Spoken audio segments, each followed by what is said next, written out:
Okay, good afternoon. We'll get going in a few minutes. We'll talk about today. Lamont just put out some new guidance. Elizabeth, good afternoon. Lamont just put out some new guidance on vaccines, and we'll talk about the group of parents working to get Brantford to kind of get with the program that other towns have seemed to already figured out. But we'll talk about that, and we'll talk, anytime there's a push by parents, especially to, push for something in the Board of Education or push for something, we have new people getting involved, and we have, they may not always know how it works, who's in charge, who has what impact, who has what say. And so we'll talk about that. We'll talk about how to actually get change done.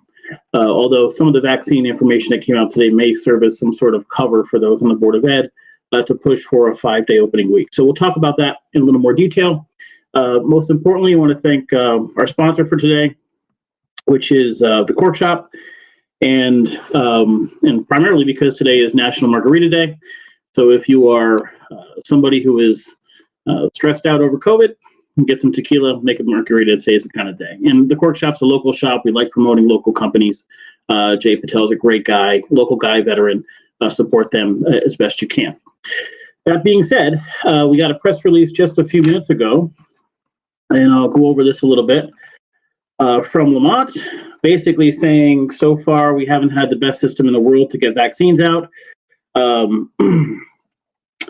Explaining that other previously considered scenarios proved overly complex and confusing and would potentially exacerbate inequities in vaccine distribution and slow down the process of providing it to Connecticut residents. Basically, what they're telling you is that the areas that were hardest hit were probably the most disorganized. The areas that were least hit, where there's not a huge population, had the most success in distributing the vaccine. And so we need to change that a little bit. And so it's a very simplified plan now. March 1st, age 55 and over can get their vaccine. March 22nd, age 45 and over can get their vaccine. April 12th, age 35 and over, 35 to 44 can get their vaccine. And then May 3rd expands that group to 16 to 34. They're going to, I'll just read this, to further ensure equitable allocation of the vaccine. Governor Lamont also announced that he is directing the Connecticut Department of Public Health to set numerical targets and work with vaccine providers to ensure those vaccines are administered to people living in the highest risk communities in proportion to their population. These targets and associated strategies will be announced in the coming days. So we don't know exactly what that means yet, but common sense will tell us they're going to try to find ways to make sure inner cities get more vaccines. What's happening is the federal government is not giving us enough. And so the infrastructure is set up. Each town has infrastructure set up. East Shore Health has infrastructure set up. There's plenty of them set up to give out vaccines. The system's a little confusing. That said, there's just not enough vaccines coming from the federal government. And so it needs to be done in a layered manner. This is actually pretty important to those who are focused on school and Brantford reopening to 5 days. It says, in addition to the age-based eligibility, pre-K to 12th grade school staff and teachers and professional child care providers will be eligible to receive the vaccine in March at dedicated clinics that will be set up specifically for those sectors. Educators and child care professionals will soon receive information from their school administrators and employers on when their dedicated clinics will be provided. So there is a push to get teachers vaccinated and moving forward. So people can register. I can't do it till that third group. I'm 43. I take a little bit of time, but I kind of feel like that gave me a chance to see how everybody else responds to it. And so I didn't want to be that kind of guinea pig, for lack of a better word. So I get to see how everybody else does. Now, some people did say, especially after the first or second one, got pretty sick, but it lasted a day or two, and then they were okay. So we do have some changes, and that's good to see. So hopefully this summer, we're back to normal. I also saw that movie theaters in New York City are reopening with 50 people per showing. So we're seeing some normalcy return to our life. And hopefully this summer, we can move about at some point without masks on. I tell you, I know, I talk about going to the gym and I'm working out and trying to lose weight. The mask is hell. It's absolute hell. And so now I've got that little plastic thing you can put in there beneath your mask, which helps a little bit, but it's still hell. And so especially me, who's, I'm breathing heavy doing this stuff. It's not easy. So it'd be nice to get some sort of normalcy back to life. Okay, let's talk about the issue. I posted this on Brantford 7 last week. I'm going to pull this up, and if you get on your computer, you may want to as well. A group, I got an email from a parent who was starting a group about getting Brantford back to school 5 days a week. So Brantford has been observing this sort of hybrid model for schools, which is there's two cohorts. You go to school either 2 days a week, Monday, Tuesday, or Wednesday, Thursday. Everybody has Wednesday off. So you go to school 2 days a week and you're off 3, basically. And there's a lot of reasons for that. Some schools didn't do that. Some schools went back 5 days. Some schools went back 5 days, but part-time. And at the time, back in September, when that happened, we didn't really have any data to support what should be done. Like, no one had gotten their job as a superintendent or assistant superintendent or as a principal because they had been through a pandemic before. So it was understandable that you had, even within the same health districts, very different approaches to this. East Haven opened up, North Brantford opened up in certain ways. Brantford was behind. Now, Brantford traditionally, in my experience, especially with Hamlet Hernandez, is usually last to do everything. I mean, even things like, a snow day. There could be 4 feet of snow. They are the last ones to call snow day. So they're always kind of behind the 8 ball on this. Hamlet is not the easiest person to work with. We understand that. Ego plays a significant role with him. However, this may fall more on the Board of Education. But in September, he didn't know, and nobody really knew. It was just guidance from East Shore Health that was kind of governing this. There was a lot of pushback about school sports, a lot of other events. Certainly, we had a huge pushback over the summer over graduation. No one had the right answers. At the end of the day, things are a little different now, because now we do have data. And what the data is showing us, and this is coming directly from East Shore Health and Mike, and he's spoken to other school districts, he's spoken to many people, that schools are really not the place that this is being transferred. It's not happening among kids. Even among that press release we just read, with regards to the deaths, it's like something like 96% of COVID deaths in Connecticut are occurring in people over the age of 55. So that in general is obviously older than the age of the students and older than the age of most of their parents. Can someone young transfer this? And yes, but we're limiting our contact with those in that older age bracket. So school likely isn't the problem. So there are a lot of parents now saying, wait a minute, how do we get Brantford to play ball, get with the program? And the problem with getting Brantford to do anything is Hamlet Hernandez is your superintendent. And unless you are in with Hamlet Hernandez, he's not apt to do much to help. That's just the way he is. The other side of that is we have a Board of Education. And John Prinz is the new chairman of the Board of Education. We have members who do not always see lockstep with Hamlet, although they seem to be minimized over time when it happens. So to those parents that are getting involved now, who may not be familiar with the political system, who may not understand how the system works, here's a little primer. Okay, one, the town has 2 major branches of government, right? We have the government side. First selectman is Jamie Cosgrove. There's the Board of Finance and a representative, an RTM. Okay, that's on one side. On the other side is the Board of Ed. The government side, the Jamie Cosgrove side, the RTM side, the Board of Finance side, has no say whatsoever in what the Board of Education does. They cannot impact 5 days a week. They cannot impact the curriculum that is taught. The only say they have is in the total budget given to the schools. Okay, that's the first issue. So yes, in your communication, keep them involved. I know the Ray Ingrahams of the world, the John Preach, the Eddie Preach of the world have been very much involved with educational issues, but legally they don't have much say in what happens. They can speak on your behalf. Now, the Board of Ed has complete say in what happens, but the Board of Ed has more often than not played a backseat to the superintendent. I think that's wrong. There are other towns where the Board of Ed is far more active and is far more effective in dictating what should happen in the school district. Madison was a good example of that, for good and bad. They probably got rid of a good superintendent. That said, they're elected. The Board of Ed is elected. You vote for them. And so if you're going to go to the Board of Ed meeting, I have a few suggestions for you. One is, and I'm reading some of the comments coming in, they're going after Hernandez, but I'm going to tell you this. You're not going to get anywhere going after Hamlet Hernandez. It's just not going to happen. The more you go after this guy, the more he digs in, the more hell breaks loose. It's not going to happen. Talk to the Board of Ed. Talk to the members of the Board of Ed. Make your case. You know, unlike 8 months ago or 6 months ago, whatever it was in September, when we had no data, nothing. When that was the case, they could say whatever they want, and there was no way to really combat that because no one had data. Now we have data. We know the schools are not where this thing's being passed around.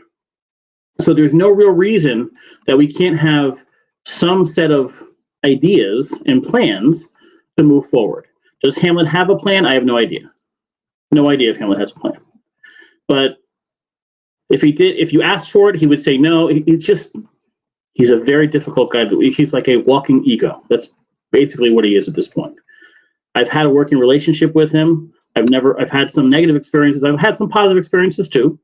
I'm not saying he's not a skilled superintendent, and some things he does well. His communication's awful. And if you ask him something or accuse him of something, help you, he will never get into $1 million. So go to the Board of Ed and make the case. What is the case? The case is we have data. The case is, so there's a circumstance in, I think it was California, where this happened. Parents were going to a school district saying, we want you to reopen. And basically the Board of Ed basically turned around and said, you know, I know you just want a babysitter. And I think they all resigned. Yeah, to a certain extent, that's what we want. Why? Because the economy can't move back up again without letting our parents go back to work. So that's the first issue here. The second issue here is there is no question there is going to be a drop-off in school performance. There is no question you can take a kid who's going to school every day and instead, even if they're going to school for half days and going home, school, you're going to have a drop-off in performance. And even if we don't have data to show that yet, but we may, every parent I've talked to, and over the weekend, I've probably talked to 30 parents who have emailed me and called me since posting this on Brantford 7 last week, who said, my kid is confused as hell. They love the class. The teachers are doing a great job of keeping them engaged and trying to teach them things, but there is no way these kids are going to be ahead. And now, it's not that we're going to be ahead of other countries or other states. It's other towns in our own district. East Shore Health oversees East Haven, Brantford, and North Brantford. The advice East Shore Health is giving to those three towns is the same. So this isn't on East Shore Health anymore. He'll likely be at the meeting. Mike is a very good guy. If you want a big back and forth with Mike, you're not going to get it. Mike is a very scientific, fact-based, slow-speaking, measure every word kind of guy.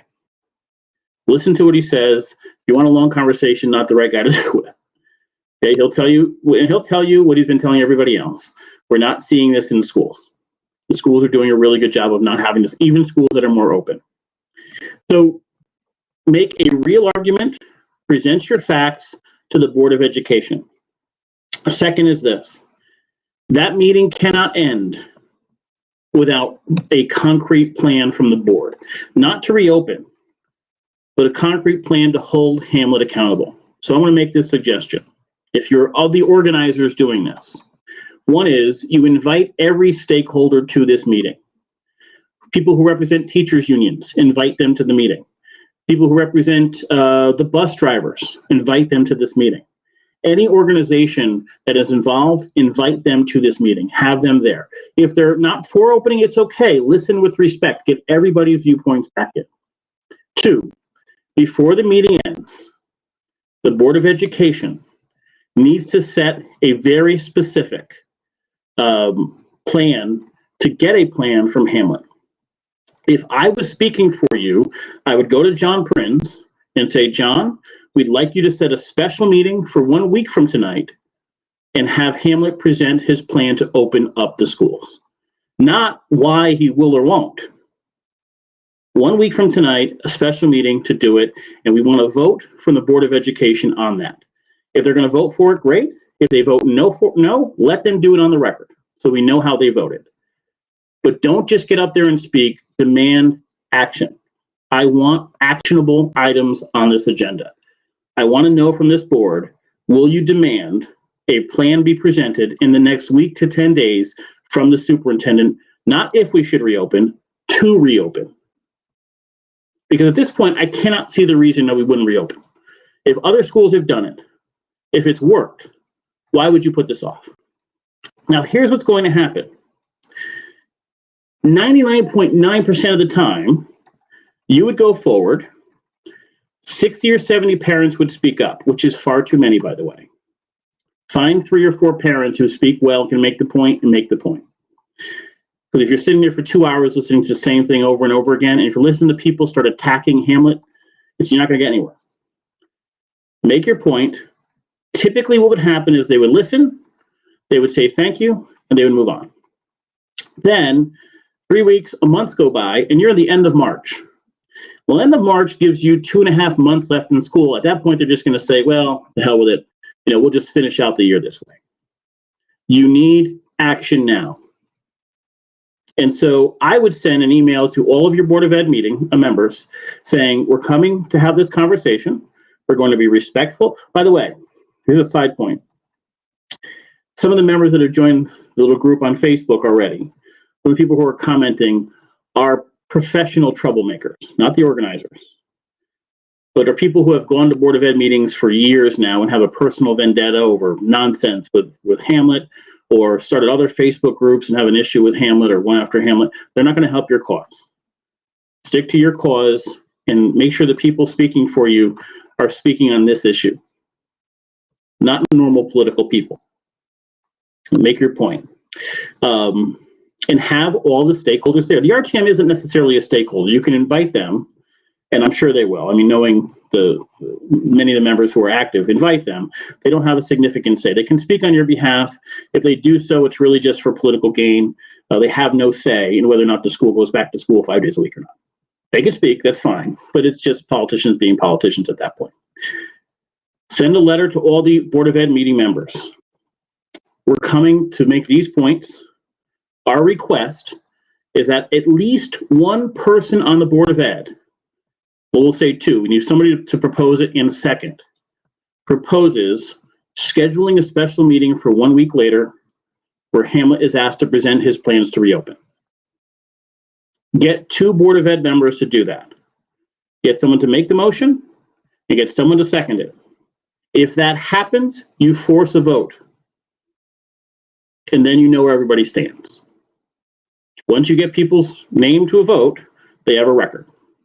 You elect Board of Education members. There could be consequences for how they vote on this. If this issue goes into the end of March and April, it will never reopen this year. Won't happen. There's no point. You get to the middle of April with a reopen plan, April, May, it's 2 months. Why bother at that point? So I'm telling you to be reasonable and logical. Don't give way to emotion. There's going to be some people who want to get up there and yell about Hamlet. You're not going to get anywhere yelling about Hamlet. Nowhere. It's a whole nother conversation. Talk to the Board of Ed members. Start by sending a letter to the Board of Ed members saying, we were a group of parents. We're going to pick 5 or 6 or 4, whatever it is, to speak for us, to make our points. We're going to send you this letter. Here are our main points. We ask that one of you proposes a special meeting 1 week later, 10 days later, whatever it is, where Hamlet will present his plans to reopen. Not if he will reopen. Present his plans to reopen. He may already have this. It may be easy. Maybe there's some magic world where he gets up and says, oh, I have it now. Let's go through it and we're going to open March 1st. Maybe it's never going to happen. But your job, your goal for effectiveness is to reach the Board of Ed members, to remind them they have a say here. Hamlet works for them. They're elected, and you want to get this to a vote. You want the members voting yes or no on this. Don't let your cause be hijacked by other people who are looking to, blow off steam or have personal vendettas. It's not going to help anything. At the end of the day, there's some major arguments you have. One is the performance of our kids are taking a hit. I don't think there's any question there. And you can ask them for scores or what have you. I don't know how testing has happened during the shutdown, but you can ask for scores if they have that. But I think that's going to be true nationwide, probably worldwide. 2, economically, it's destroying. I mean, it's frustrating for kids, but it's frustrating for parents as well. You can't get any work done when you're trying to work from home. So you have serious issues on both ends of this. You have parents on that board, they'll hear the argument. Stick to your talking points. Do not make it personal about any member of the board or the superintendent. That will not help your cause. At any point, if that board gets bored or the same points get made 1,000 times, you're not helping anyone.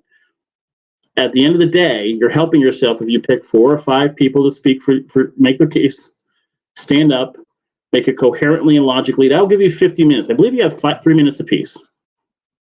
What you probably can do, someone else can get up and give you their time as well. But send them a letter, let them know what the points are, ask for a very specific action. You're asking for one member, and you can call them and ask them if they'll do this. One member to say, I make a motion that we schedule a special meeting a week from tonight. Now, legally, it may have to be a little longer than that, based on, for a special meeting, you have to give notice to the paper, and it has to be done, so sometimes it takes more than a week to do that. But whatever that may be, make a motion to have that special meeting, get a second member to second that motion, and at that meeting demand that the superintendent supply his plan to reopen the schools. If you want to go a step further and say by a certain date, so be it. But let the Board of Ed be the Board of Ed. Let them set a date. Now you're going to have all teachers vaccinated or option to be vaccinated in the future anyway. So if you said by March, today's the 22nd, March 15th is a Monday. I'm open to whatever reason they couldn't do that, but it gives some specifics to how we move forward. There's a plan on how we move forward. You know, there's a comment here, they have growth data, but they have not shared. Don't make this an accusation session. You're not being transparent. You're not sharing this. We don't care. We just want this to happen. We want to see the plan and want to know when the plan will be implemented to get kids back in school 5 days a week. That's it. It's not, we're mad at what you've done so far. If anything, take the opposite approach.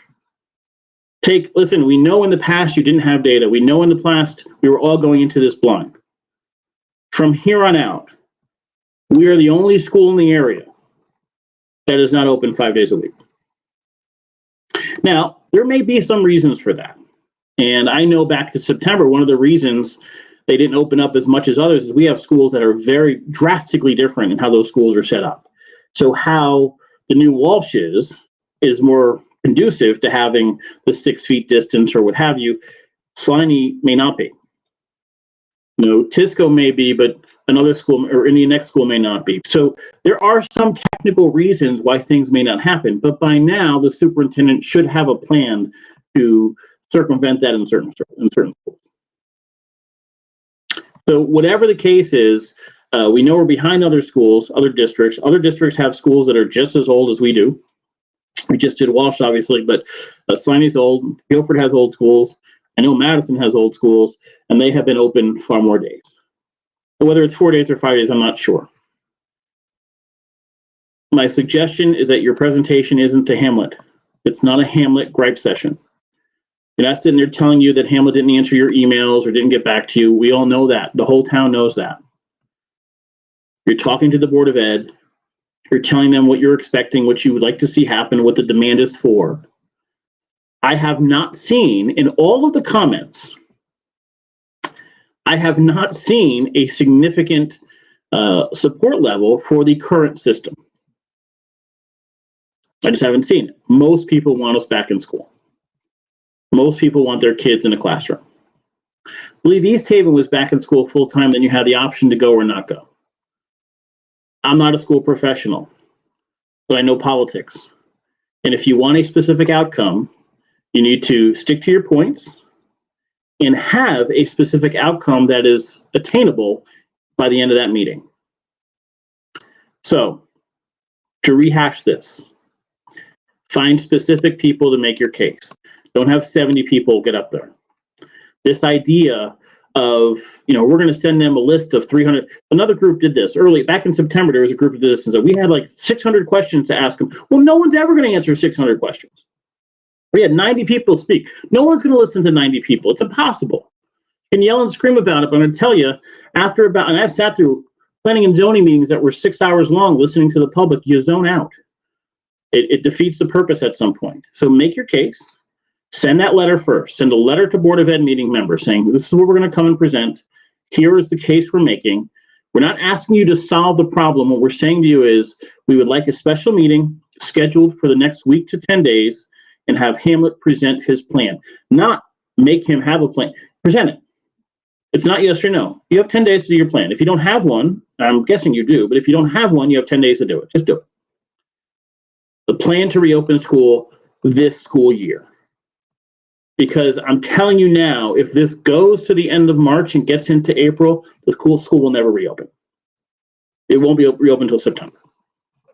It has to be in the next few weeks. There's a bona fide plan in less than a month to actually reopen. And so keep the emotion out of it. I'm just going to go back and read some of these comments. People that can make these points without getting emotional is a great. Do not make this a Hamlet Hernandez gripe session. Don't do it. It will get you nowhere.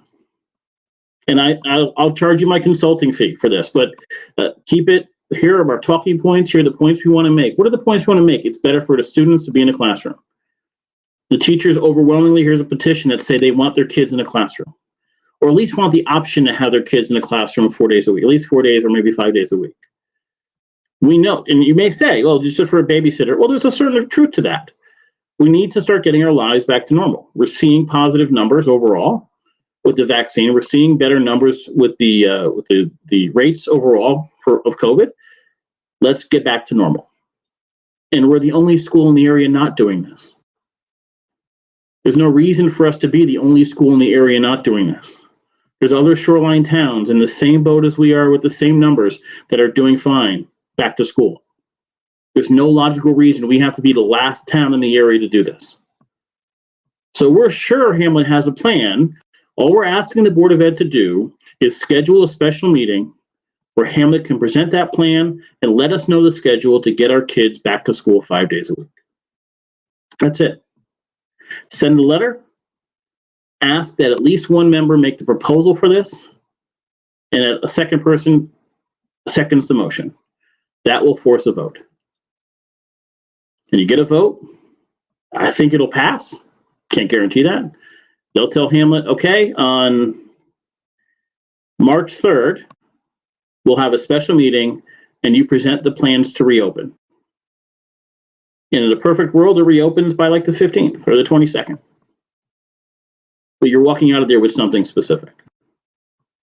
I have received probably 30, 35 emails from parents, and they have all said, can you help us? I'm not a politician.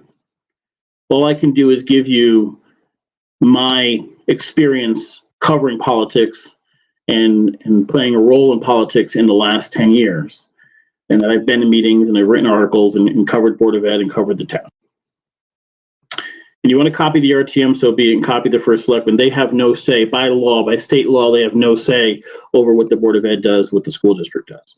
The only say they have is money. Jamie Cosgrove, unfortunately, you're probably back in school, if you have kids in the school system, if he did have a say, he doesn't have a say. Talk to your Board of Ed members. Ask one of them to make a very simple motion that Hamlet present his plans at a special meeting in the next week. Ask another one of them to second that motion.